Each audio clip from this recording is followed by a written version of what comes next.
નડિયાદમાં સરદાર પોથી યાત્રાના સમાપનમાં ભવ્ય બાઇક રેલીનું આયોજન કરવામાં આવ્યું.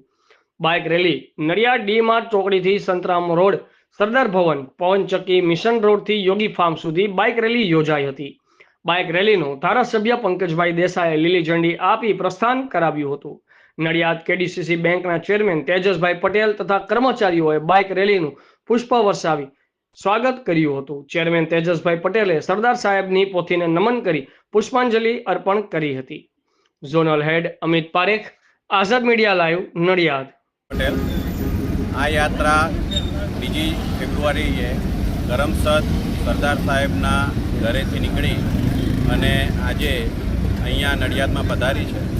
સરદાર સાહેબની સરદાર કથા કરમસદમાં પૂર્ણ થઈ ત્યાર પછી સરદાર સાહેબના જન્મસ્થળ દેસાઈ વગા નડિયાદથી નીકળી આજે ફાઇનલ પૂર્ણાહુતિ તરફ આ યાત્રા જઈ રહી છે.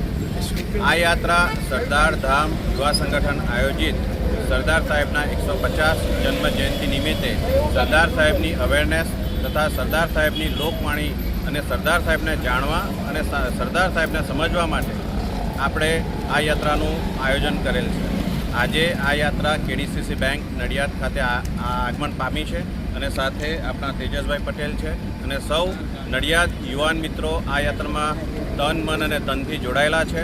તો આપ સર્વ જનતાને ખાસ આમંત્રણ કે આપણે સરદાર કથા 25, 26, 27 તારીખે યોગી ફાર્મમાં રાત્રે 8:30 વાગે યોજવામાં જઈ રહી છે, જેના વક્તા શૈલેષભાઈ સખપરિયા છે. તો આપ સર્વ સરદાર સાહેબને જાણવા તથા સરદાર સાહેબને સમજવા માટે આપ આ કથામાં અવશ્ય પધારજો.